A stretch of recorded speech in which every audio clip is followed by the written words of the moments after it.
So now we're going to do it in English.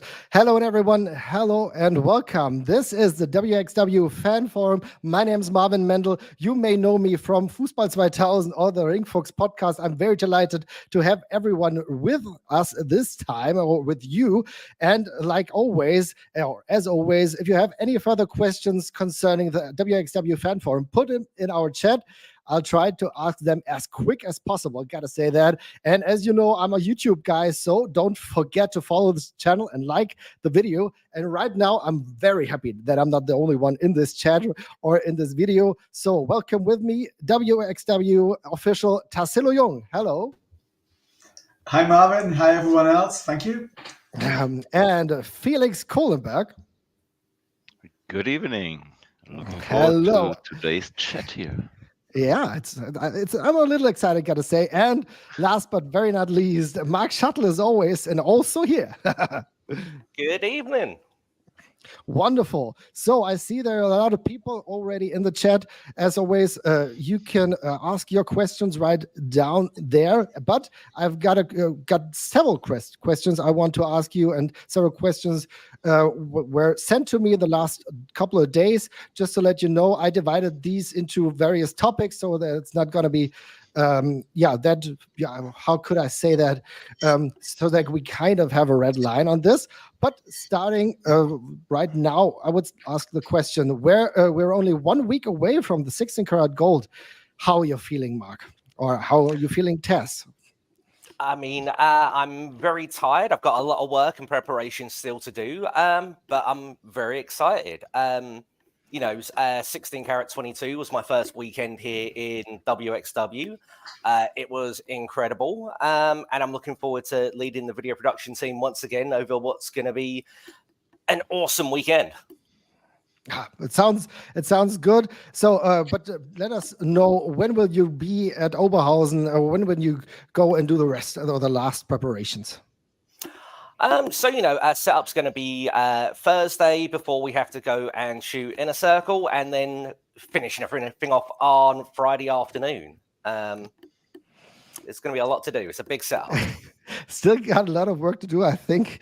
We all know that. But Tassilo, how are you feeling? Everything's working fine at the moment. I hear nothing negative concerning anyone not being there. Don't disappoint me now. But I really believe everything should be working fine. Do you say the same, or could you? Yes, I do. Everything is working fine. It's the most relaxed I felt before 16 karat in a long time.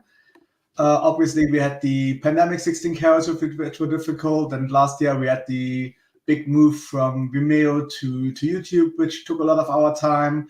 And in 2019, we were still recovering from moving Christian out of the company and taking over his responsibilities and restructuring everything. So I really feel from our current team and from Felix and me being in charge of wXw, it's the most relaxed we've ever been in before 16 carats. We got a head start on everything early. We were fortunate enough to get our last tape events done 2 weeks ago. So now we're just running a bunch of town shows. Of course, they're also a bit of work, but we can very much focus on 16 karat. Yeah. It's easy. Lufthansa's not going to go on strike again next week, right? Don't jinx it. I already jinxed a lot of things, so please don't. I hope everything will work fine, yeah. But after Dennis's departure, are you now back on track with every aspect he was responsible for, Tess? Yeah, absolutely. I think in the last conversation we had in this round, we talked about, hey, we were experienced with assigning or reassigning duties to new people and getting new people onboarded. And of course, it's never an immediate thing, and it takes some time to get used to the way we work and for us to get used to the way everybody else worked. But yeah, I think both Bori and Danny are great team members. We're very happy to have them. I really feel it's the easiest working together in wXw that we've ever felt. Which, of course, also because the surrounding situation is very chill and relaxed. Mm-hmm. Sounds good. So if we move our topic right to the 16-karat gold tournament, Felix, how does it feel to have a legend like Masato Tanaka be part of this year's tournament? Yeah, that's great, of course, because I think I put it out there. I mean, we tried for at least 12 or 13 years, I would say. Then we just stopped because it didn't work out for whatever reasons, basically, and then it kind of opened up again. So we jumped on the possibility. He was up for it. He was excited to travel because he heard about wXw from Abe and Erie, of course. So wrestlers in Japan know about the festival experiences now, and they also want to experience that. So it's kind of like a feeling that is getting spread all over now. So yeah, I'm super excited, and I can just agree with what Tess said. I think we are pretty much on track. The last shows went pretty well with a good flow. Team is working together really well. So yeah, I gotta all say good that right now. I was very excited concerning the announcement of Masato Tanaka, who was, last said he was one of the only ex ECW wrestlers who can still walk. It's not negative, but I mean, he's just 50 and he still looks amazing. So I'm really excited to have him on this year's tournament. But when we talk about having people on tournament, there's a topic I want to dig deeper on later on this show. But there's one question also stressed by Daniel Schachtmeier, and I need to ask those questions because I also find it very interesting. Have there been discussions about adding more than just one woman to the tournament? Because we will talk about that later, but we have one woman, that's Stephanie Mays, and I'm very excited for her to be there. But have there been discussed more female wrestlers into the tournament, Tess? We've discussed a lot of wrestlers in the tournament, and I think for us it's important to not turn this into a political or a quota decision.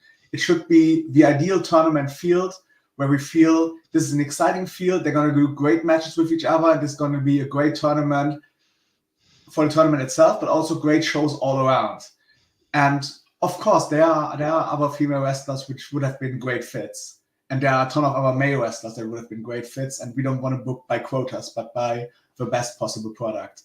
And I feel these 16, I'll put them up with anyone. It's perfect to have that. Mm-hmm. Okay. So I think Felix got the same answer, or do you want to say anything else to that? No, it's basically when we try and put 16 karat together, we discuss should not be in. Male, female, everybody was discussed and on the table. And in the end, what works together best, getting a lot of different styles into the tournament because the styles make it interesting. Of course, it also depends on scheduling, so not everybody we want to get is available. We had good luck with Masato Tanaka, but I mean, I don't know if it's out there, but of course, Impact is taping next weekend, which kind of limits our roster options as well. So we always have to take this into consideration when we put everything together. So the first list is not the final list in the end, but yeah, like Tess said, we are really happy with the field that Steffi Mays is back in time for that, and that she's doing so well back in the ring. So that's a good sign for us. That's definitely a good sign. But when you're talking about booking wrestlers, who was actually the first wrestler you booked? Can you say that, Felix? I mean, we had 2 qualifiers. And I think it's qualifiers they were legit the first 2 wrestlers we booked, I would say. Okay, so that's good actually. I mean, Mendes was he the first? I think he was the first one, right? I think Luke in the afternoon, Mendes in the evening. Yeah. Wonderful. Yeah, I mean, 2 great additions to this year's tournament, no doubt will be awesome. But I want to talk about another one we already know who was at the wXw. No, he wasn't at Karat, but he was in the wXw a while ago, and now he comes back. And how awesome are the steps Oscar has made in the last couple of years? I mean, it's really like. He was amazing the time he was here beforehand, but now he's gotten even better. What do you say, Tassilo? Yes, absolutely. I can't add anything more. I think when he came to the academy first, it was pretty much, hey, I want to stay in shape and train. And Robert's feedback after his first class was pretty much over the moon excited. And of course, we started working with him immediately and kept him on as long as we could. And it was very clear that once he left to Japan, he would one day come back and be a lot better. And this is still the stage of advancing from the young lion stage to the proper wrestler that he will be in the New Japan ring once he returns to Japan, hopefully a long time from now, but hopefully not too long for him, right? But yeah, he has a ton of potential, and I hope we can help him in taking those next steps and adding some experience and working on a couple of the aspects of his game that he doesn't get to work on as much in the New Japan Dojo, and help him to find himself a bit more. But yes, if he remains healthy, obviously he's going to be a big star in this industry. Very much looking forward to that. So there have been a lot of questions concerning the last month or so. So I would like to broaden the subject a little bit. So we talk WXW in general now, I think. And the first question I have from this topic, a region of topics, is Krise asked a question. Do you think it's possible to communicate new additions or departures from the roster a bit better? Because there have been sometimes speculations concerning who is still there, who's not still there. Is there any, have you put any thoughts into better communication towards these topics? I mean, do you really want better communication? Is my because if you know everything, kind of, you know what's going on next show, next month. So if you exactly know who is in, who is out, who might be not in for the next few weeks. So, and of course, aside of very few, all of them are independent wrestlers. So even if they are not in for 3 months, they're not cut from the roster or anything, but they're not on the current shows maybe. So it's not like we fire somebody and their future endeavored and will never come back. They might be back in 4 months when the other stuff opened up, or for us, something has changed. So it's a lot of in and out, and I think interesting part about wrestling is kind of you don't really know what's happening, especially in independent wrestling. They don't really know what's happening in the next month. So I don't think we would send out press release after Carrot that 2 wrestlers will be in for the next 3 months and 2 won't be booked anymore. I don't think that's really the plan. But I know the roster was on the homepage, and there was a discussion, of course, why it's not there anymore. Tim Hans?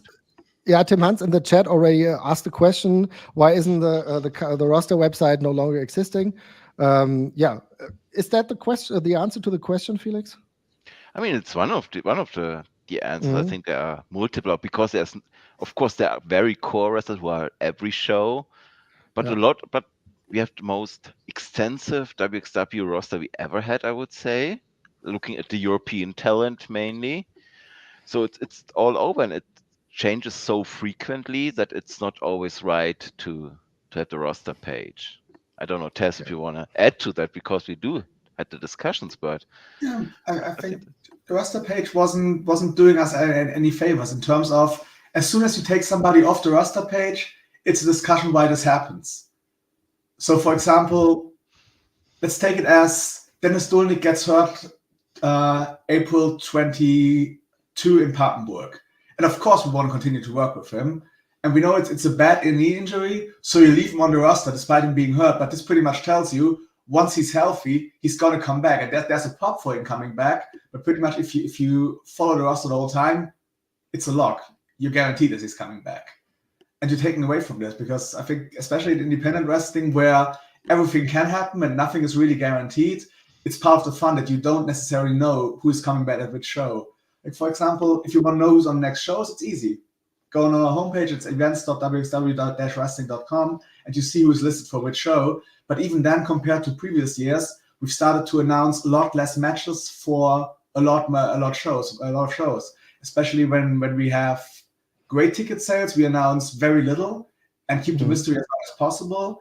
In terms of, for example, events like Bielefeld, we took it until the day of the event. In terms of Frankfurt in March, which sold out today, we're going to keep it open until the vlog after 16 karat, so it can be a card that's pretty much tailor-made after 16 karat happens. And on town shows, we announce 2, 3, maybe 4 matches, and then keep everything else a mystery. So there's really the sense of, holy hell, I didn't expect this person to walk out here. That's very cool. I think that's the benefit of independent wrestling, and those moments weigh more to me than having the roster, which is pretty much just something to file away, but it isn't a given. Just because somebody's on a roster, you don't know if you're buying a ticket for, let's use Bad Säckingen, you don't know if Michael Schenkenberg being on a roster is actually going to be at the show. It doesn't really help. I see the point, but there's there's one person always that always comes to a lot of people's minds. Always, as I also see Sebastian talking about Michael Knight, and there was one question from Daniel who also asked, why were the only friends separated? Can you get into that topic a little further, Felix? I mean, Michael Knight is a good example actually, because if you look like 12 or 14 months back, he was not on a few shows.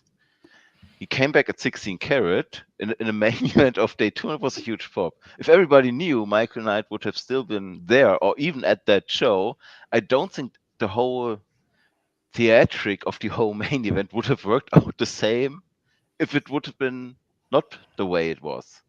So of course, I understand, like, if your favorite wrestler is not there anymore, you get curious and you hope he's coming back, and he might not be coming back. But it depends. Like, there are many good wrestlers that were in WXW for a long time that are not booked anymore, might not come back. So that's the case. But I don't think commenting one by one, it's kind of like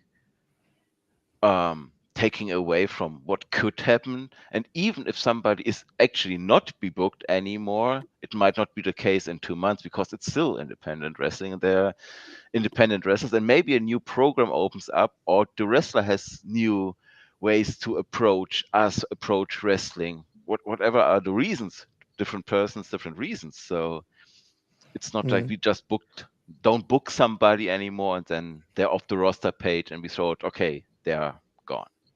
Yeah. Greetings to the cat from Frischluft Abenteuer on YouTube.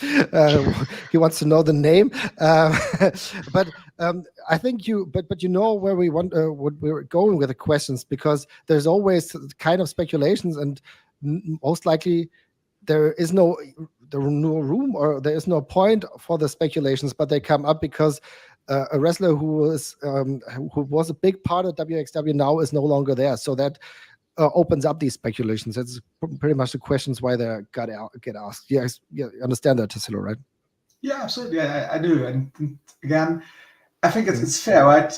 Take Michael Knight. You're a big Michael Knight fan, or even you're interested in the guy. He was a tag team champion and he had a good year. He was part of 16 karat main event. So you want to know, is he coming back? If he was coming back and we said yes, well, would we be winning it? If we said no, would we be lying to you? And the other way around, if he was not coming back and would say yes, we would be lying to you. And if we would say no, we close the door forever, that doesn't necessarily need to be closed. So there's really nothing to gain from answering truthfully or not truthfully. So not answering at all is the right call in this term. And I also really feel a lot of times wrestlers are not appearing on shows anymore. And this is away from Michael Knight, right? It's in general. A lot of times wrestlers aren't appearing on shows anymore for their own reason. And it might be, I can't make it work with my family anymore. I can't make it work with my job. I have something else going on. I need to refocus on my life. I might be hurt, but I don't want my shoot employer to know that I'm hurt. So a lot of times it's private reasons, and I think it's our responsibility to keep those reasons private, unless the wrestlers themselves go public with it. And I think that's a fair way to do it. And I know there's the public interest, but to me, especially with a smaller company like ours, which WXW still is in the grand scheme of things, I think the private interests of the wrestlers always outweigh the interests of the public of getting to know something that just feeds their curiosity rather than change anything in their lives. Right? For the wrestlers, it might be an actual life change. Yeah, I see the point. To the chat, just wanted to let you know that I see all your questions. I try to ask them one by one, so don't be angry with me if it takes a little longer, but I'll see all the questions. I will be asking them. Besides that, the cat is really the champ right now. So I think we'll all be watching Bella Birne. You're totally right. So getting back to a question, and this is something from Herr Markor, who asked, and this he's been asked a lot of the questions have been asked a lot of times. Is John Klinger, who is most likely in his last year as an active, that's what we heard, in the independent circle in Germany. Is there a WXW goodbye possible, or is this totally out of sight? Tassilo, do you know the answer to that question? Yes, I do know the answer. It's very much the same. I'm sorry, but Okay. Imagine we had something great planned and we would tell you it would be ruined. And imagine we had nothing planned, something might come up. Either way, it's not great to answer. Okay. I mean, that still leaves a little room for discussions or for rumors. So you make with it what you will. Toby asked me on Twitter, can you tell us more on why Quincy Elliott was booked recently? He was booked at a couple of shows at wXw. Just for everyone to know, he was released by NXT and there are some serious allegations against him for alleged transphobia. Was this known? And depending on your on your answer, and will there in future be some kind of checks before people appear on a show? Felix, have you known where you're informed with these allegations? I think we have to separate between booking a wrestler and a wrestler booking a training stay with us. So it's not like we reach out and book a wrestler. That's totally different process than somebody reaching out to the academy to join for a month to get better and want to train. So he was actually sent by old friends from NXT to us to actually train and get better because that's what he needs to do, get better in wrestling. So I think it was kind of out there that he was released for certain things he might have said, which is, I don't think is any proven, and that's not the reason why he was released from NXT. The reason was different. That's why he is here, to get better in wrestling. So of course sometimes allegations are out there, but if they are not proven, and if somebody that we trust, that we worked with for a long time, sends us a student, the student signs up to train with us, and then because a part of the training stays with us if they're not like new wrestlers, if they're like good enough and they do well enough in training, they get spots on the academy shows. That's why if you look at the Heat rosters, they change over from week to week, because of course we do have some core wrestlers on these shows, but a lot of them are training with us for a month, for a few weeks, or maybe even for longer, and they get a chance on these shows. So this is also like a part of that. Okay. May Tassilo? I jump in? I don't know. There is no vetting process for academy stays, and I think there shouldn't be, because in the end, the academy is a company that sells a product, and the product is wrestling training, both to members as well as to stays. And we sell it to whoever would like to use it, just as the wXw Europe sells wrestling ticket to whomever. And we shouldn't be discriminatory in those, but sell it to whoever wants it. Of course, there are people with different mindsets. And I'm very sure in the wXw venues, there's also people in the crowd with very different mindsets and values than we have as a company. And we voice ours very loudly, and we pretty much take the right to voice our convictions very loudly. And we will continue to do this. But we don't tell you, hey, you can't have a different mindset when you're within our crowd. But there are red flags, right? We don't vet a singular fan. We don't stand at the gate and Google you, hey, can you get in or can you not get in? We don't ask you questions. But say you would show up in your favorite t-shirt, and it happens to be the Fictures Kill All Jews t-shirts. Yes, we refuse the right to let you in. We're going to kick you out no matter if you purchase the ticket or not. And very much the same way the academy sells stays. So as long as you show up to training and do well and behave and interact well with others, don't bully the people around you, don't say the wrong things, don't insult other people, don't demean them, and just be a nice person in training, there's no need for us to exclude you from training. Of course, the heat shows are part of what our training is. The heat shows are our academy student shows. They don't make any money. They happen in front of 45 people, which is maybe something we should add to this course. Yes, we sell tickets for them, but tickets are sold so cheaply that those shows never turn a profit, and nobody on those shows gets booked or paid or anything. It's just part of training. It's, hey, we have the show, and there's this one aspect of wrestling that we just cannot teach without an audience, because it is perform in front of an audience, feel comfortable in front of the audience. Once you get better, read the audience. Once you get even more better, react to it, interact to it, make it react the way you want, and finally, of course, get the audience to the point where they feel they made you react, while in reality it's the other way around, but it's so advanced, right? But it's part of the training. And this is something that Quincy took and wrestled against the two people who they are rooming with while they are staying in Germany for a month. And I think that was a fair thing to do. Yes, we put out a post because we felt oh, it's somebody who had been on NXT once. Maybe a couple of fans might be interested and were like, oh, I wish I would have known. And we tweeted it, and we got 10 tweets back that were, of course, negative. And I get that. And after that, we reached out to WWE, to the person at WWE who recommended Quincy, and we got the answers that Felix said. It's pretty much, yes, something happened. It wasn't as big as a deal as it is portrayed on the internet, and they did not get fired because of that. They got released 9 months later during budget cuts. Take it as face value.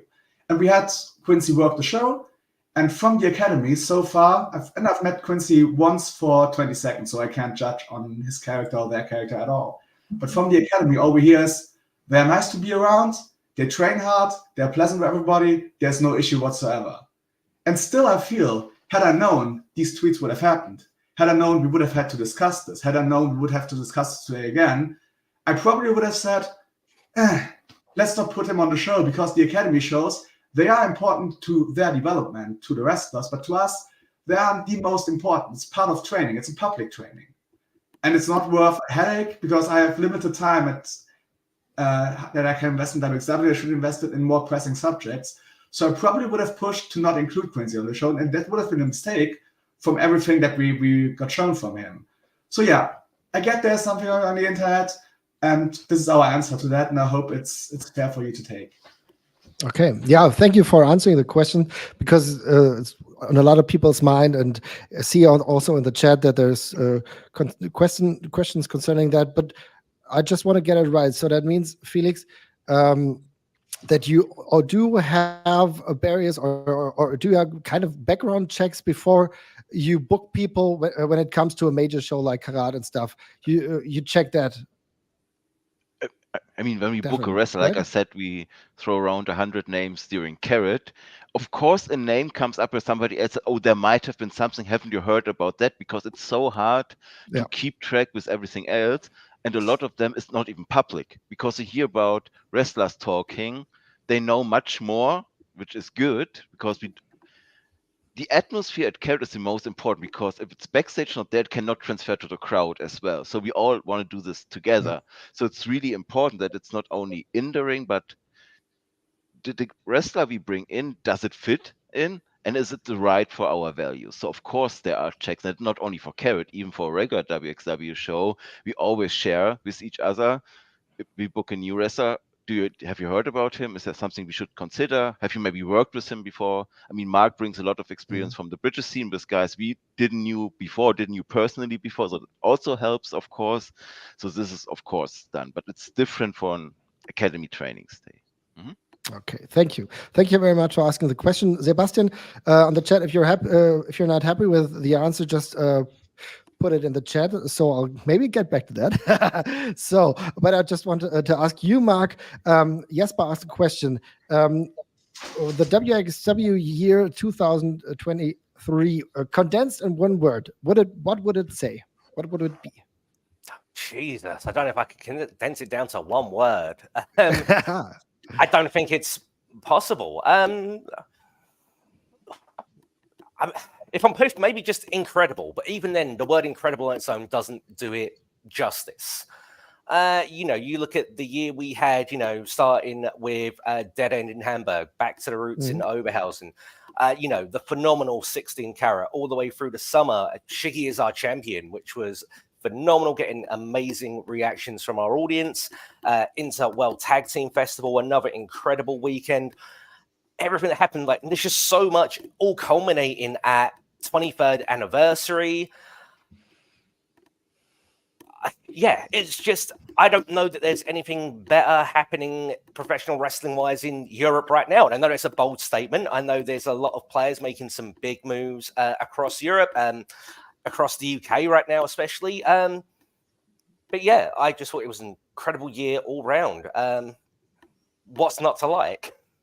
Okay, that's a bold statement as well, but I think it's a good one. Tassilo, what would the word be? And try to put it in one word for 2024 as of now. As of now?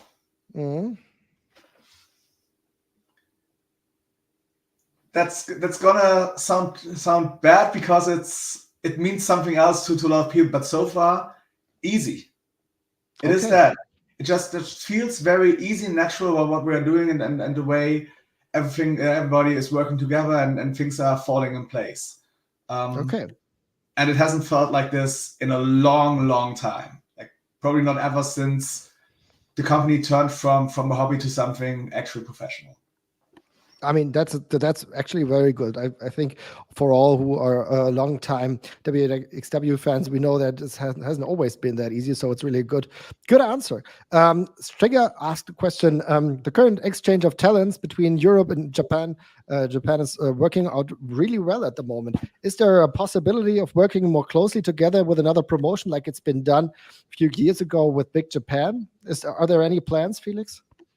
Like even more. I mean, like if you look into Carrot, we do have a lot of promotions represented. I think that's really good that we have a lot of different promotions there instead of 4 from one promotion. So that's currently the way we approach it, being nice to everybody, keeping the doors open, see what's out there instead of pushing for the one promotion to work with. Like it was great with Big Japan. It really helped us like being more established in Japan, the talent exchange, which still keeps on going because Jacob Crane is going over next month. But right now, there are a lot of possibilities, and I really like that for Carrot that we do have 4 Japanese promotions represented at least. So it's so that's pretty nice. So of course, if something comes up, and we are always up for discussions, but right now I think, especially, of course, Erie is the big ambassador of European Japanese wrestling right now.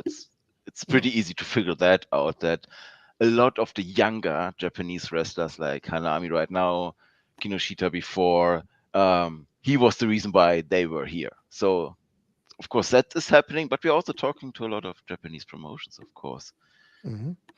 So when it comes to promotions, Sebastian Wiefef has had a couple questions. Is it planned that Game Changer Wrestling will return to the Turbinenhalle in the near future? Do we know anything about that, Tassilo? No. And it's a no. Nothing is planned. We don't know anything about it. But it's not a no to the entire project, right? It's just no plans yet. I'm sure there will be the question about, hey, guys, what are you doing at World Tag Festival? Are you repeating the same thing? Are you repeating the same matinee events? Are you bringing Femme Fatale back? Are you bringing Game Changer back? We don't know. We have put festival passes on sale, and we have different alleys to investigate in the next couple of months before we commit to one of the options. And we are both talking to our promotions loosely at this time, but talking ideas, but also we're talking about an idea where we would do everything ourselves. And we're very open to how this goes. Is there a night show? Yes or no? Are we bringing our promotions in? Yes or no? I think it's very likely we're doing Femme Fatale, like very, very, very likely we're keeping this on. But I don't want to go on record saying, hey, this is 100%, but yeah, this is 98 at least. Would be awesome. I mean, question gets asked very often. Matthias Wagner is one of the guys who asked the questions in the chat, or Thomas Grünweg as well. If Femme Fatale will be part of the festival later this year, it would be really awesome to see that. So you you make it a small yes. Yeah, could we say it like that? I think 98% less. Highly likely is good as well. Okay, it sounds good. I don't imagine this going any other way unless we have, I don't want to say a game changer, but a totally different approach that we have right now. Okay, but you were also referring to other promotions you're thinking about. So could also other promotions, partner promotions from the US indie scene, run shows in the Turbinenhalle as well the next years? Like, I don't know, Sebastian also mentioned TWE from Chattanooga. I hope I spelled that out correctly. Or Action Wrestling. Is there, Felix? I mean, I know you're a fan. So could that be a possibility? I mean, I was live at Action Wrestling in November, and it was a great experience, but we have to consider it's independent wrestling. I mean, like 2010 and 11, we ran in the US, I think, that were the years. And it was big for us to go there. It was a big expense going there, and we had CCW there, so we had a big core audience that knew us. But bringing their own promotion overseas is such a big challenge to do that. So I mean, we have never ran a full wXw in Japan either. Of course, we would love to do, but it's not easy to do that. So, of course, there are many talks out there, and the promotions you just mentioned, we like them, of course, and work with them. That's why they are sending wrestlers here. Like, of course, I hope, like, for example, Jaden Newman, Rachel Armstrong, Landon Hale, Adam Priest last year, that everybody likes them and take a look at action wrestling, for example, like it was with Psycho Mike and Sebastian Suave, looking at Smash Wrestling, for example. So it's always finding out, do our fans like the guys we bring? Should more come in, or is it not working? So because we kind of have to feel it out, like, who do you like? Tell us, basically. And I think that's much easier than to figure out what's the right way to do it. I think you have a super fan in Sebastian here who totally is kind of a fan of action wrestling. Also, greetings to the chat. So I think we're all looking very much forward to Karat and seeing a few wrestlers I haven't seen live. So it's really quite interesting. Lucas also had 2 questions concerning one of the newer roster members concerning Robin Christopher Vorwerk. And I have to ask, why does Robin Christopher Vorwerk have that much influence? And Felix, have you been bribed by him? I mean, you gotta answer that question somehow, because we still don't know why he's got Karat spots handing out. I mean, he's a good negotiator. I mean, you could make a case on a serious note that he should be one of the rookies of the year last year in wrestling. With the stuff he did, like in a managing role, in a commentator role. He debuted like 7 months ago, and he's doing what he's doing right now. But actually, I don't know. Somehow he got Fennec into the tournament, but I mean, it could have turned out worse. At least it's Fennec, so it's not like... Okay, fair enough. Tassilo, do you know something? Are you behind that? Felix sent me a memo before this and told me not to mention his new tour bus. Okay. No, but okay. Seriously, Vorwerk is incredible at the role he does. He has very little pro wrestling experience. He's been around for a short time. His first promo that he did at the Academy show in May was already very decent. And to perform like this with pretty much everyone around him being more experienced and being a manager in this position, plus being on commentary the whole time, plus being pretty much the same level in commentary in a foreign language. Plus, during the event days, he also, as he's new, he also helps out with setting up and breaking down. He's one of the hard workers around. And on top of that, he also helped producing the vlog for a couple of shows, which I'm sure nobody knows. So he gets a lot of stuff done in very little time, and he's pretty decent at everything. And I know he can be a prick at times, and Martin don't always get along. But yeah, there's something there, and I think there's very likely not a wrestler in the last year having debuted doing a better job than Vorwerk does in wrestling. Okay. So I'm okay with that, but Mark, you've got to ask the question, answer me the question. Do you know why he's got a walking stick? Why? No idea. No idea at all. I mean, I assume from what we've seen in his matches, it's purely to use as a weapon. And I think he thinks it looks good. Okay, if this is allowed in wXw, I mean, your call. Okay, but now I think we're moving on to wXw and the production, because we get a lot of questions, really a lot of questions concerning the recent times when a live stream was possible. Will there finally be some kind of near live stream or a live stream at wXw 16 Karat? David Hölz on the chat asked the question. Also, Ian Wrestling also asked questions. Mark, can you say something about that? Yeah, of course. So, and I know I've had a bunch of messages directly from people on Twitter about this. And so, like, near live, we're not doing near live at Carrot because we're going fully live with everything except Inner Circle, because, the room we have at the Academy just is far too small for us to be able to pull that off. And I'd love to be able to pull that off, but, there's no world in which, with that current one, we can make that work. But that's cool. I still think that, Inner Circle is going to look amazing when it finally hits wXw Now after the weekend. But yeah, everything else, night 1, night 2, night 3, not showcase, wildcard, Ambition, and We Love Wrestling are all going to be live in German on wXw Now. Wow, big news, actually. So 16 Karat will be live for all those being here in the chat. Big news, I think. Really, really good. Pretty much one of the first times we discussed one of the topics where it was live too, but now on wXw Now. Wonderful. It's really, really cool to hear. So when we talk about wXw Now, I gotta say, it's really good news to hear that. Will there be more regular content on other platforms besides YouTube, or will you concentrate on YouTube only? That's a question Jesper asked. I mean, right now we're very much focused on YouTube, on building the channel, on, continuing to build wXw Now. We've had some conversations about other ideas we could look at in the future. And we always keep an open mind about these things. And I think if the right opportunity came along, then, we'd explore that. But right now, we're very focused on building, wXw Now on YouTube into the biggest and best channel it can be for our audience.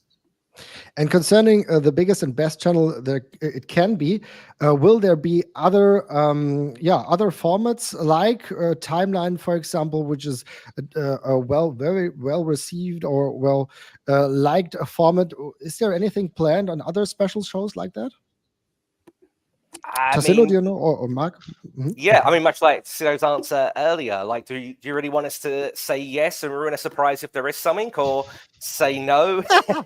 Okay, is that what you say now? Always. I mean, no, I heard Tass say it for the first time earlier, and I think it's a wonderful line. But I'm sure Tass has something else he'd like to add here. Okay, do you have something to add, Tass? No, but when we launched wXw Now on Vimeo in 2016, we had a lot of different formats, right? And some of them were original content, and some of them were a lot of work in production, some of them were a little work in production, and some was just repackaged old stuff with 3 minutes of an intro, if we're honest. And in the end, none of those formats performed really well. The talking formats, so conversations, roundtable, later timeline, yeah, but everything else didn't perform well because in the end, we all have limited time and most people subscribe to wXw Now to see wXw events. So I think the majority of subscribers and potential subscribers are going to be most happy by getting the wXw events the quickest way possible, most of the times. So ideally focus more on doing more live down the road and having a very good post-production rather than focusing a lot of work on side projects that in the end 75 or 125 people will watch. I'm pretty sure we're going to go do another season of Timeline somewhere. After being in for so much, there's really no way to pull out or discontinue it. Okay. Looking forward to that. Ian Wrestling had another question. Are Shotgun archives likely to be part on the list to be added to wXw Now, or is there extra work needed to be done there? Strip out names for the past, most likely, or something else. Mark, do you know what will be happening there? I actually don't know. The actual uploading for our archive content really has been managed mostly by Frank Furman, who's done an incredible job with. I can't even begin to count how many shows or how many hours. So yeah, I really can't answer that. I'm afraid. Again, I don't know if Felix or Tass might know more about the plan for that footage. Felix, do you know something, or Tass? Yeah, I think we have pretty much committed to leaving shows as they were and to not edit stuff out. And obviously, if you watch older wrestling, you know who's on there, and if it triggers you, it's best not to watch it. But I think recutting everything only made sense once, and it was while it broke during Shotgun 2020 season 1. I think at this time it made sense. Everything else, cutting post-release doesn't really make sense. I could imagine all the shotgun stuff being difficult in terms of music being part of the episodes at the time. Okay. Because that definitely is music that's cleared by today's agreement. So I could imagine that being difficult. Yeah, but something to look in. I know Frank changed jobs, and this is why at one point a lot of stuff got released quickly, because then he still had time, and he doesn't have very much time right now. So I wouldn't expect too much on that front too soon. Okay, but we're still looking forward to that. Maybe some of the old goodies come back. Another question concerning Dave Bradshaw. Will he return for the commentary? Felix, do you know something about that? Have you been discussing that? Yeah, of course he wants to bring Dave back, but I would relate that question to Mark, because Mark actually was in touch with Dave and also arranged the commentary for this year. Yeah. Myself and Dave Bradshaw, we go back at least 10 years now. He's a good friend. And sadly, over the Christmas period, he had a health issue which prevented him from being able to commentate. And, he was a little bit worried, a little bit scared for a while. But, I spoke to him last week. He's doing well. He's recovering well.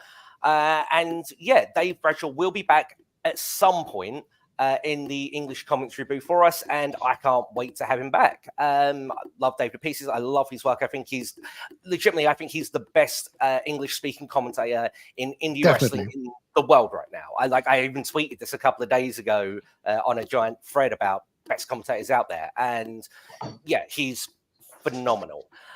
He sadly won't be with us at Carrot this year. We're all very sad that he won't be. We would love for him to have been there to lead that, but instead we're going to be bringing a gentleman by the name of Ricky Slatter, who I've worked with extensively in the UK. We're really excited to be bringing him on board to lead English commentary over Carrot Weekend. It's going to be a little bit different from what you might expect from Dave Bradshaw, but I know as well, we've been listening to Met DeMarcy and Robin Christopher Forwerk on English commentary, and sometimes I think getting them to do both English and German's a bit too much, so it'll be nice to have the change. Yeah, but it's great news that Dave will be back sometime soon. Get well soon, Dave. Everything you said, he's well liked by the wXw community. So get well soon, my friend. So, but also good news from you, Mark. When we talk about other formats and an existing format we have now, a couple of months now, is the backstage vlog. How satisfied are you with the success of the blog, Mark? What can you say about that? It's a question from Jesper and Daniel. I'm in two minds about the vlog, because I love how it performs. I love that people get excited about it. I love that it does good numbers for us on YouTube. The thing I don't like about the vlog is kind of I get done with post-production of the show and it's like, oh, I'm done. No, I'm not. I've got to do the vlog. Because, it's so long. Okay. Whenever I produce shows, it was kind of like you finish the show, then you can breathe a bit. But now I've got to focus on that. But it's only for a minute or so. But yeah, I think it's a great format. I think as well, at the beginning, we were really trying to find our feet with it, both us on the post-production end and the talent on their end, because this was a really new, different format. It was, there were less directions for them. It was less produced. It was more, here's a camera, say what you've got to say, and let's see if you sink or swim. And, there's been a couple of interviews over the course that we've had to sadly cut. But I think if you look at them from when we first started to where we are now, so many of those talents who are regularly featured in the vlog are really improving their interviews, improving their talking, which is fantastic, becoming more confident with it. And that's better for us. It's better for them. And I think it's making the vlog an even better product than it was when we first began with that. So do you also said that the numbers are good? Would you say it like that, or is there more room to improvement for that? I mean, there's always room to improve. I think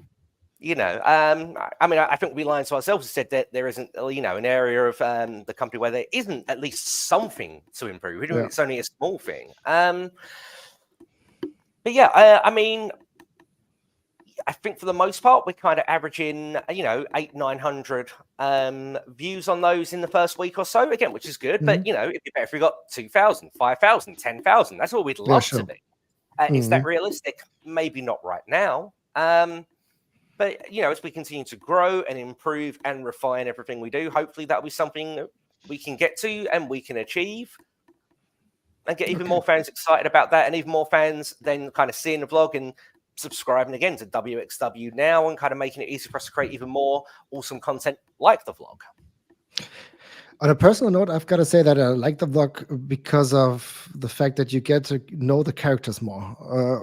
You get in touch way more with the characters. Is that something, Felix, that you have more possibilities on showing what the characters are looking like? Yeah, because I don't want to say we struggled with it, but coming from the shotgun era to the one where we are now, between all the stuff we tried during the pandemic, which was we tried out a lot of stuff there with the pre-match interviews, with the post-match interviews, with actually running shotgun again during the pandemic. Of course, we were able to do a lot of character development then. When we were on the road again, of course, we always had a few interviews per show. But not everybody could really talk because it's not timed. Like, we don't want to have like a video show. It's not like before every match there should be a video with an interview or so. And then we had taped additional videos which were like shown like during the week after, 2 weeks after, and we felt like not everybody can watch every week because you don't see it on social media. There might be a post, it's lost, you don't see it on YouTube, and now like almost everybody gets to talk, even though it might be briefer, but it's a quick pacing, and everybody can showcase their characters a little more. And like it's mentioned, it's more freedom to them to like what they want to express. So I think it's better than what we had before. I don't want to say it's perfect, but I think we are getting there. Like every month there's an improvement, like how it's done. And I think it's easy to watch 20 minutes. So and everybody can show themselves. So I like it, yeah. Okay. But we also want to know, like, do the fans like it? Because if we do something that we like and fans don't like, it doesn't make sense. Really, because we don't produce wrestling or the videos and the shows for us, we produce it for the fans. So it's also good to know, like, so fans use the comment section. I mean, that's what YouTube is for. Use the comment section. Tell us what you think about the wrestlers and the developments. I think that's really, really important. As always, it's always important to write in the chat right now if you have any further questions. I think we have got the production. We've got the production part very, very rounded, and now I would like to make up another topic, and I'd like to talk about the women in wXw because it's kind of a big topic concerning.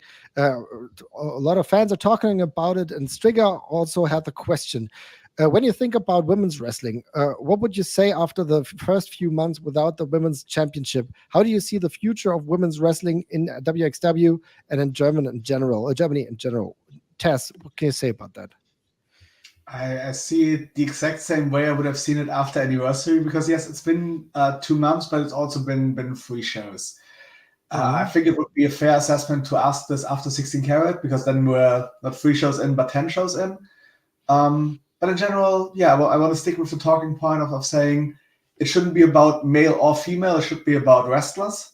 I don't know. There's always got to be criticism towards the idea of unify both titles, do intergender wrestling. Some people like it, some people don't. And that's absolutely fair.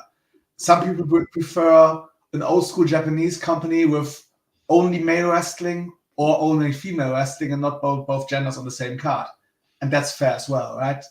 You can't cater to everyone at the same time, but we try to cater at a sufficiently big audience. There's always going to be the criticism of, oh, it's never believable that the female can wrestle a man. Of course, then you always bring the example with an especially tiny and wimpy wrestler and a big, strong female wrestler. But then our main event for anniversary, the title versus title match, they had a size difference of probably 70 kilo.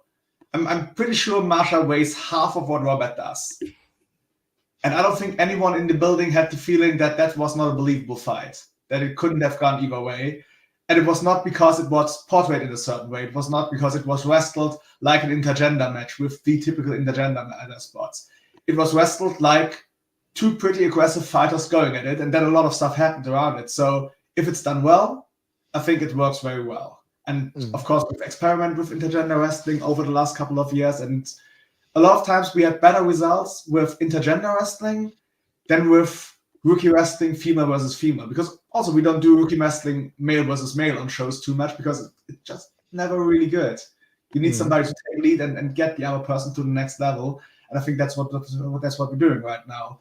And definitely there's going to be winners and losers in our female division, because some are more apt to shine intergender matches and some are less apt to shine these surroundings. Same goes for the male wrestlers as well. There's definitely going to be winners and losers by that, but it's up to the talent to decide on which side they are, because everybody's going to get given a chance.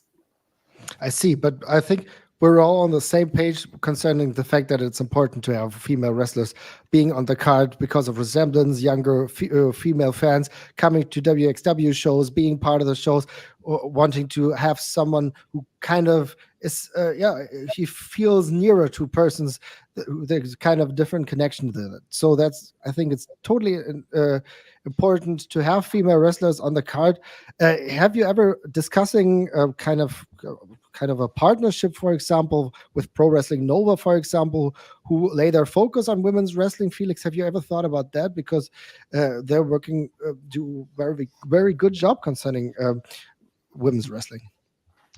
I mean, there are just a certain amount of spots available on a wXw card, and we always wanted to help and establish German and European wrestling. So whoever does best, works the hardest, improves the most, get chances on our shows. That's kind of like the idea. And the change of not having one title anymore doesn't change that really. I mean, we could have the same women's matches going forward.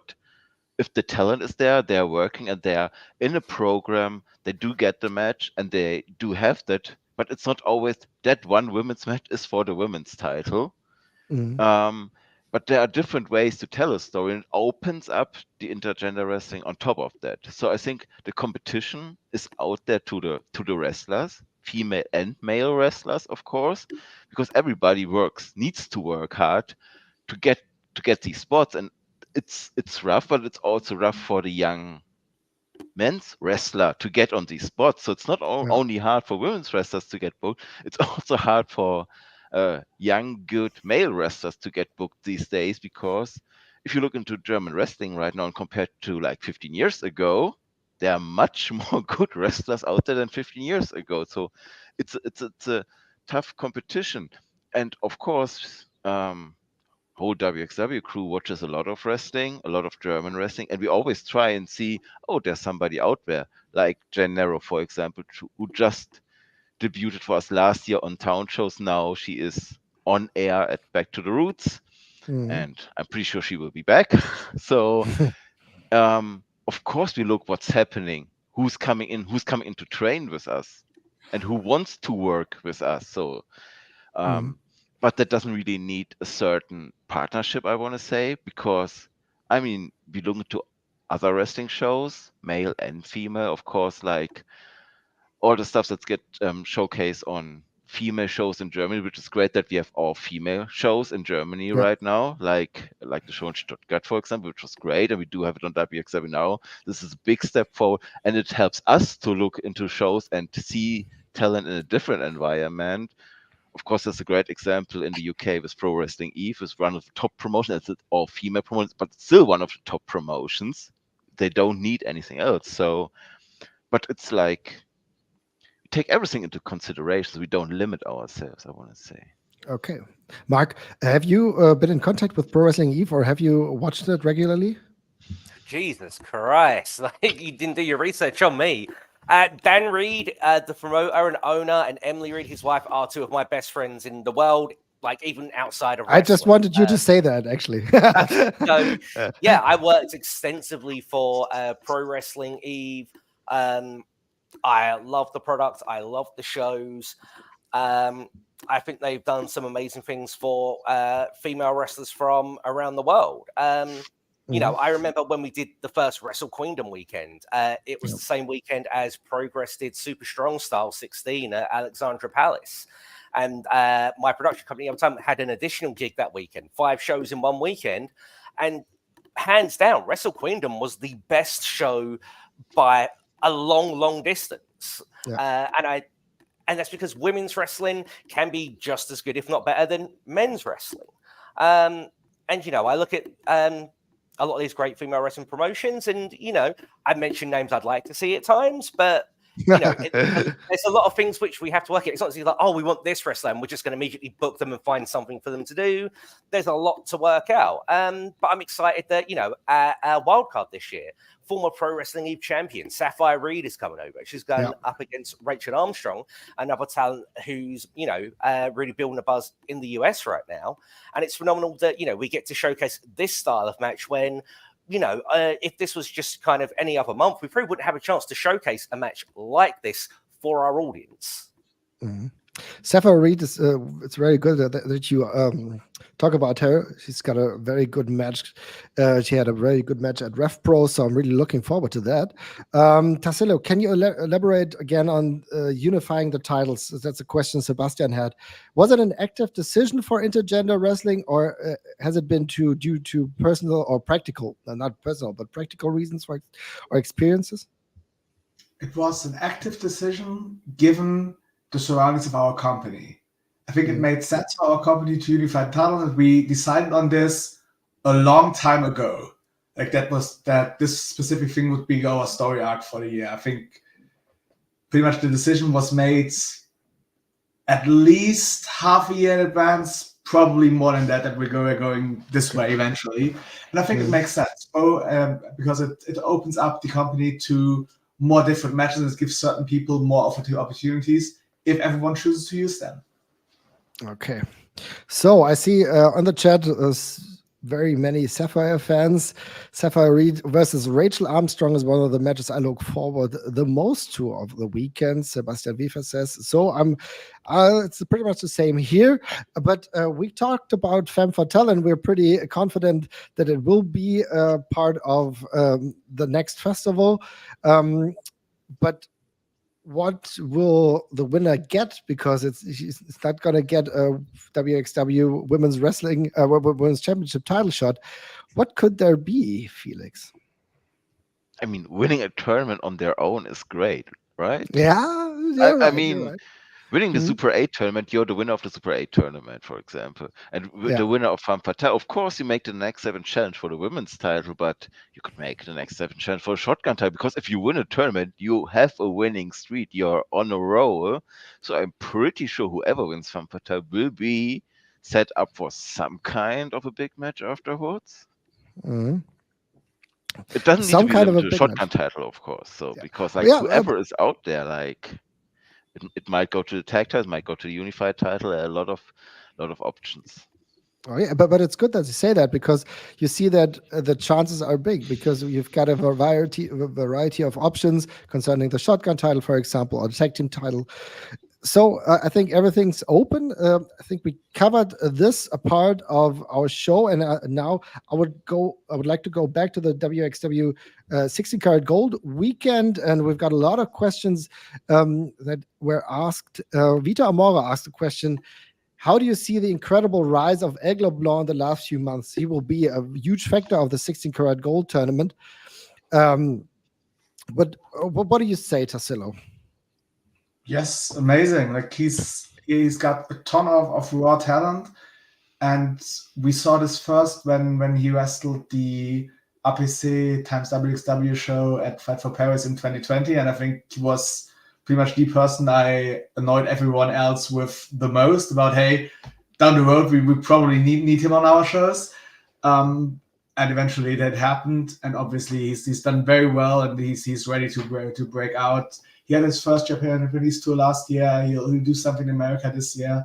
I think people don't really know how good he actually is, but yeah, he's got a ton of potential. So, Mark, what do you say? I think you don't know the answer, so just so you can be open to the answer. What do you say? How long will Aigle Blanc get, or what will his final stage be? Just tell me. In the tournament? Oh, Jesus. Yeah. I mean, he's got the potential to go all the way, but then again, I look at all 16, and all 16 have the potential to go all the way. Mm-hmm. I mean, his opening round contest, that's a tough one. I think if he gets past that, the sky's the limit. But again, I could say that about anyone in any opening round match in 16 karat this year. Pick me a winner, anyone. You might as well just throw a dart at a board, and wherever it lands, that's who your pick is, because it's insanely tough.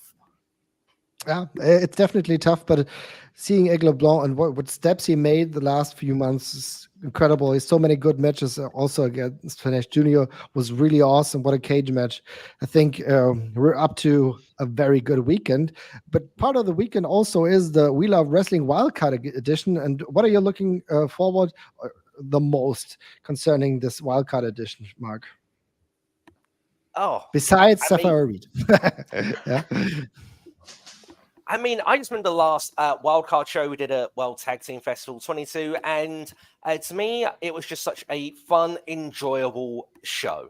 And it's very different to what you usually see on a We Love Wrestling show, but I think that's what I enjoyed so much about it, in that it was so different for all these different wrestlers from all over the world, bringing these different styles together and just giving it their all in front of an audience who probably had no idea who they were coming in, but everyone knew who they were walking out. It was just so much fun. I just can't wait for the show as a whole. Yeah, I mean, so many different wrestlers I personally haven't seen live, so definitely will be very good, and it will be on WXW now for all the people who have an abonnement. I say it in German right now. You should take a look at that. When it comes to the We Love Wrestling Wildcard Edition, there's another question by Sebastian. Will the wrestlers who are part of the Wildcard Edition be at the merchandise tables before the show which starts around 12, I think, on Saturday? Felix, do you know this? Because maybe the only chance to get some of the wrestlers' autographs. I mean, a lot of them come in for more than one day because the traveling is so far. They don't want to arrive Saturday morning, fly back Saturday evening. And of course, if they wrestle on that show, they will also be on the merch table later that day. I don't consider that for everybody because I don't know exact plans from everybody. Because I mean, Saturday morning is usually a bit of a rush for everybody to get to the venue, setting up, and then almost show starts in 60 minutes. So it's a bit of a rush for everybody.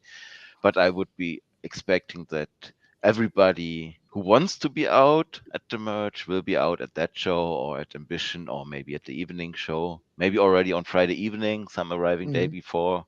That should not be a problem.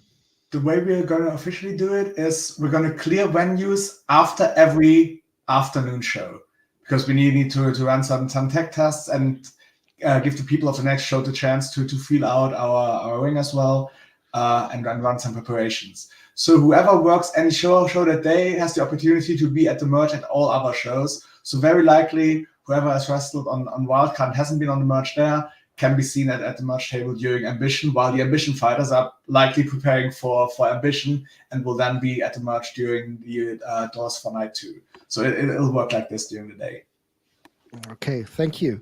Another question concerning day 2, actually. We'll get to day 1.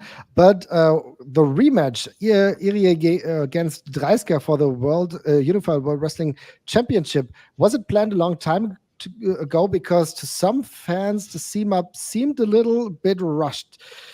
Tess, can you say something about that? Well, you know my habit of discussing booking decisions in real time. So I'm happy to elaborate on that in timeline. So please watch out in 2034. For now, I'm going to give you the answer of course it wasn't, because why would you have known that Shige would come back to the roots? Mm-hmm.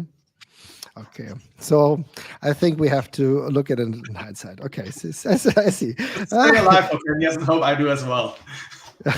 Okay. Are there any plans for Axel Tischer, who pretty much is the #1 wrestler at the moment in Germany for 16 karat gold, because he's not in the tournament? Felix, have you planned something, or is it so that we will only see it at Ambition?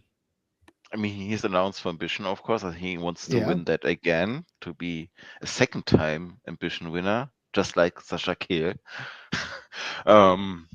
And I'm pretty sure there are so many shows and matches available that weekend that we hopefully see more of Axel Tischer, but so far I think his focus is just on ambition, like I know.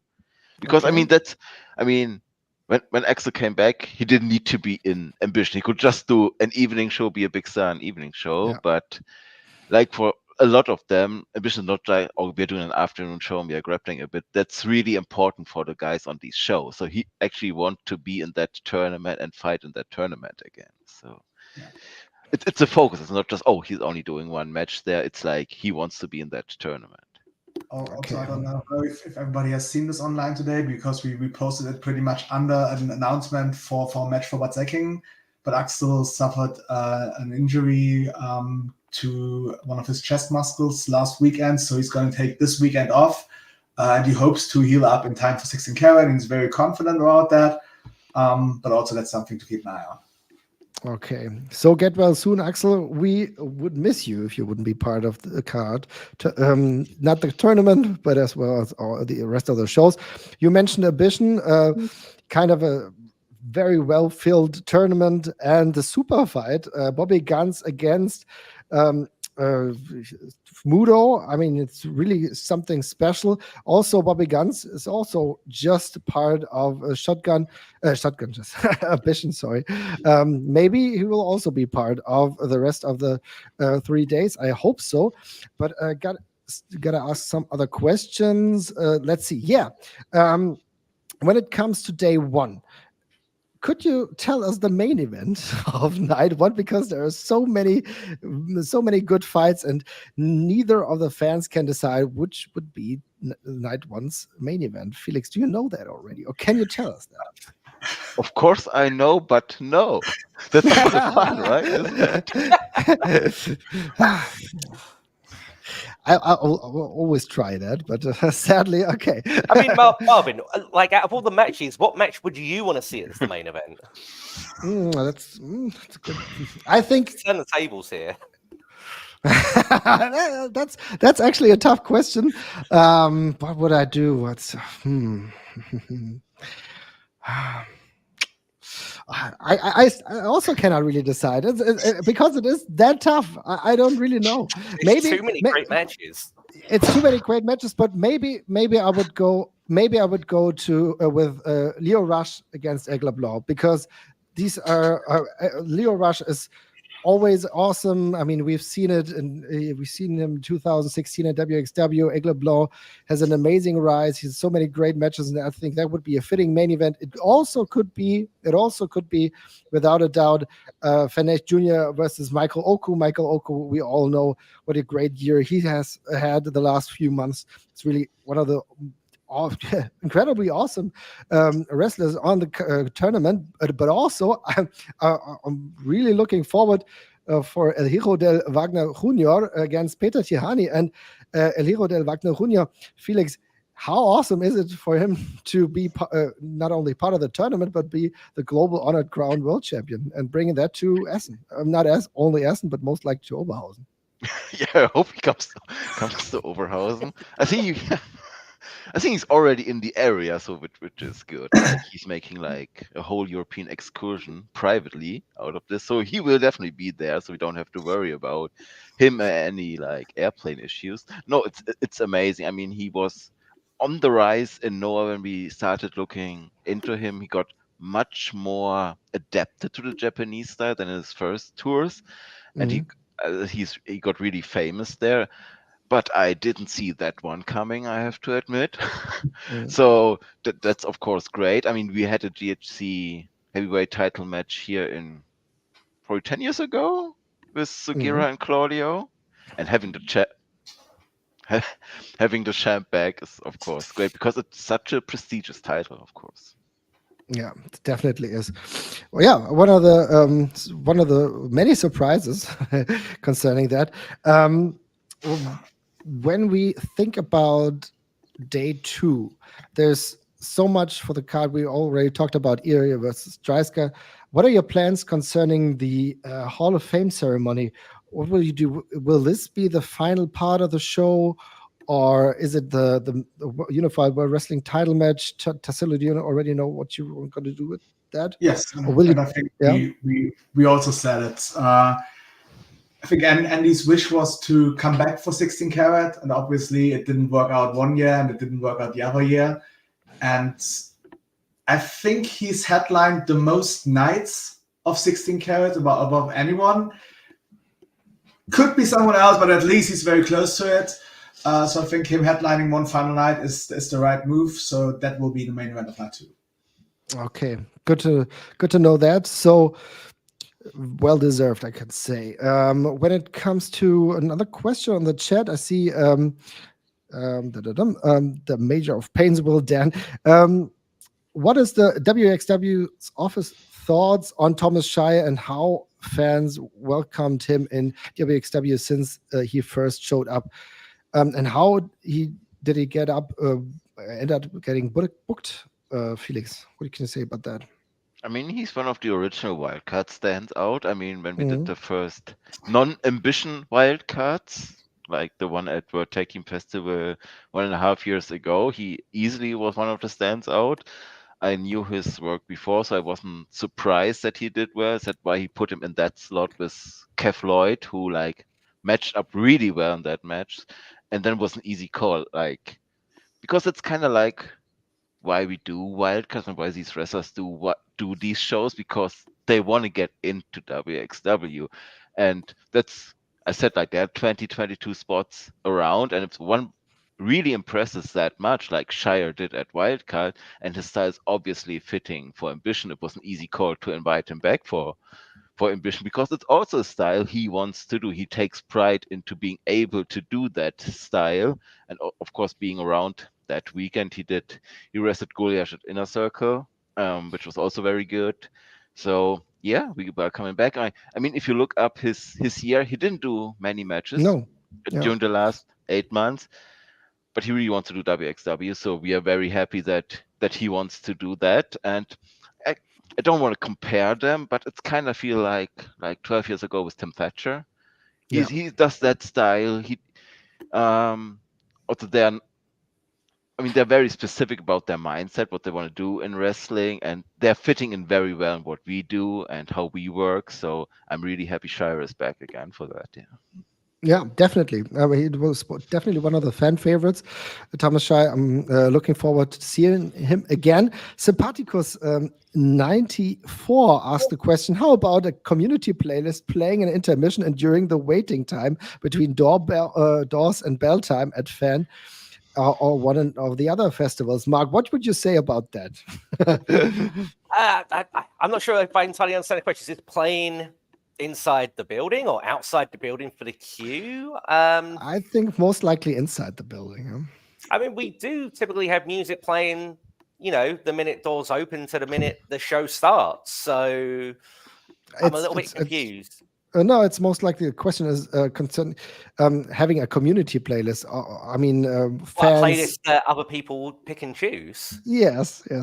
I mean, I would say that the playlist that is played from the minute doors open and the fans come in right up until that first bell is just as important as any other part of the show. It should be picked very specifically to get the audience in the right mood, in the right frame of mind, to build their excitement for what's about to come.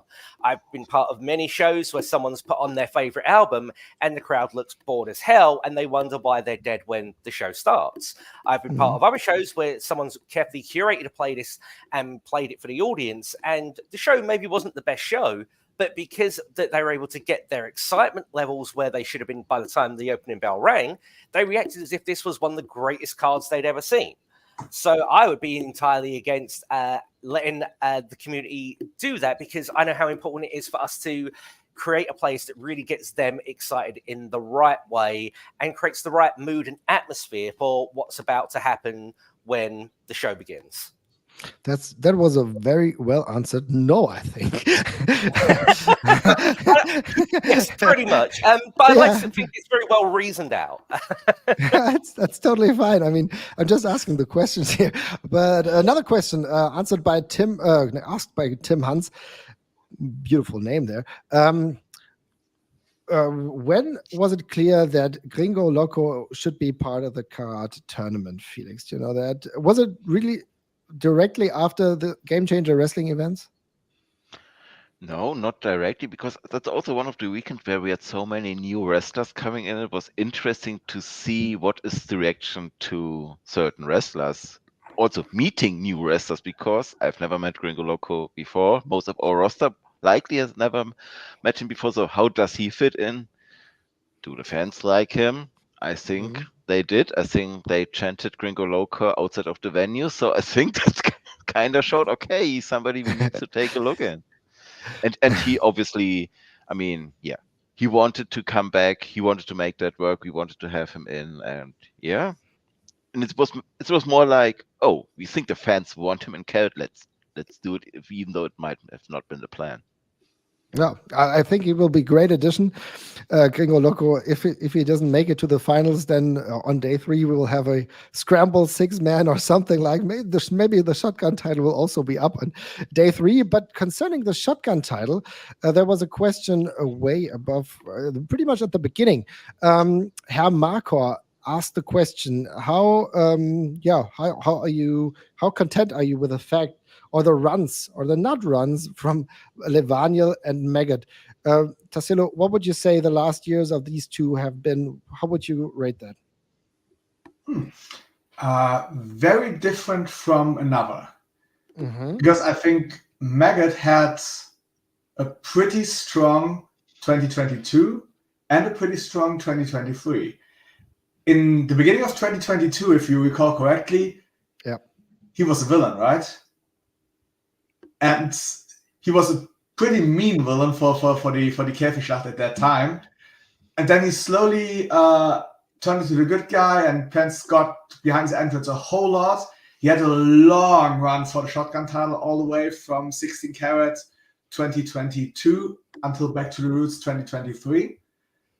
And then he had a pretty strong year as well, because in the end, he had a couple of personal feuds. Then he won Shortcut, and then he had the big match against Dreisker, which he lost. But it was a big main event, and it was a crushing defeat.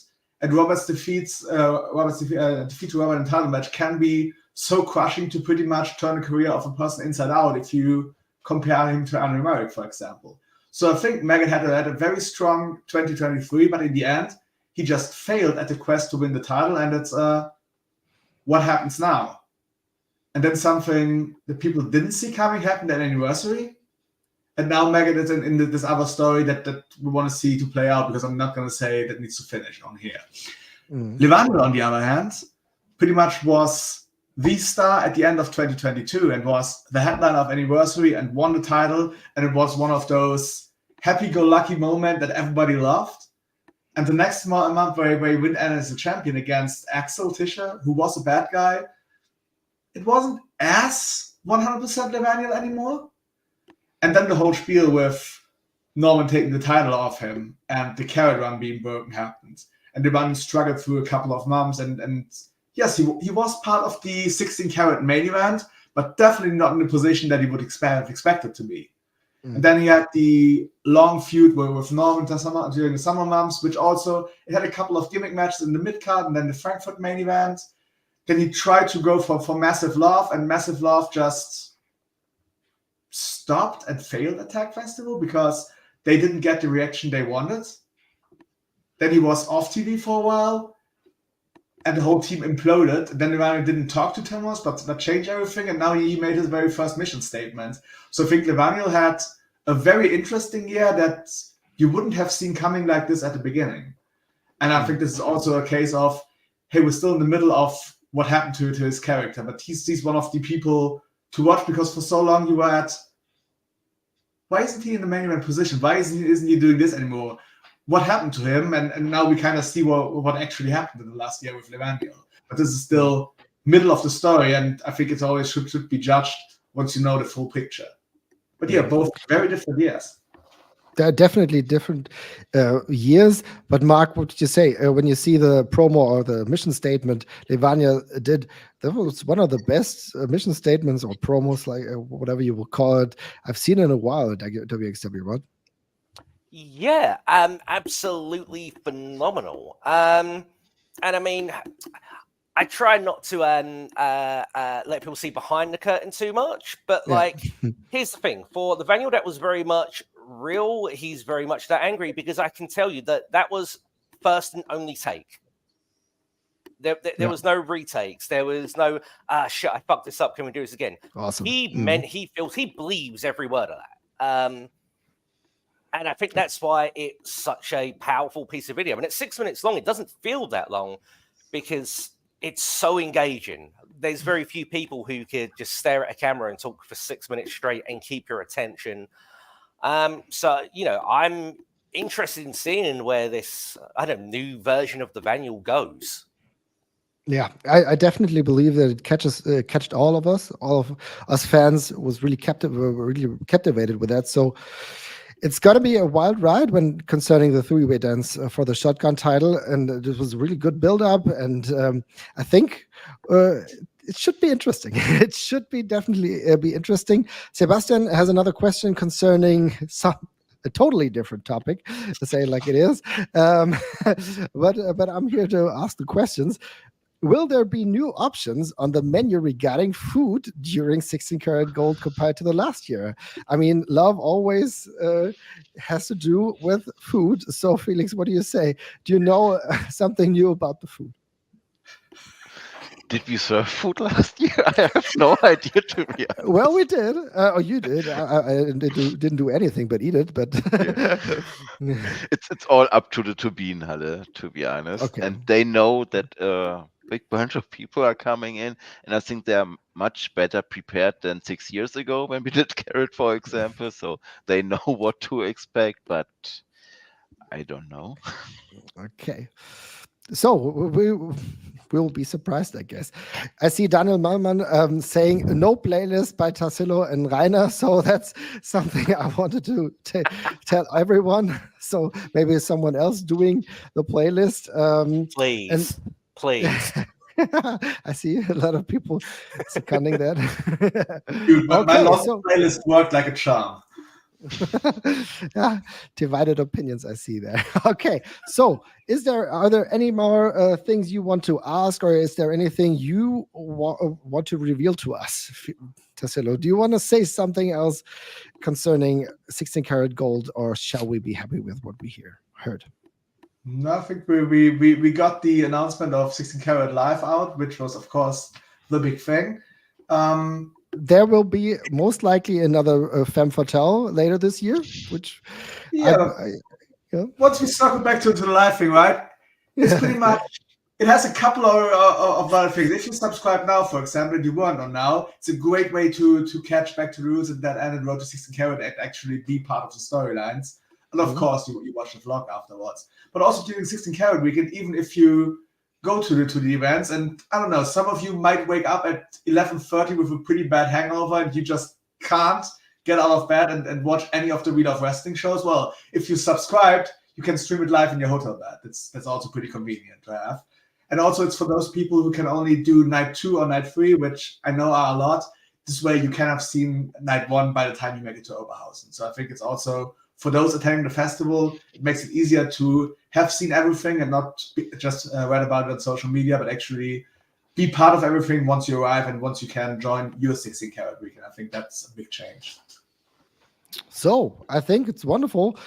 16 karat gold live for everyone. Yeah, available on wXw now, and also the other things we heard. There will be most likely a Femme Fatale later this year. We will see the Hall of Fame induction of Absolute Andy being part of the main event of as day 2. So many really good things, and thank you for everyone who was part of this encounter right here, this fan forum. Thank you, Mark. Thank you, Tassilo. And thank you, Felix. My name is Marvin Mendel. And the Ringfuchs will have a preview out later these days, I think on Friday, concerning the 16 karat gold tournament. I'm looking forward to that. So thank you.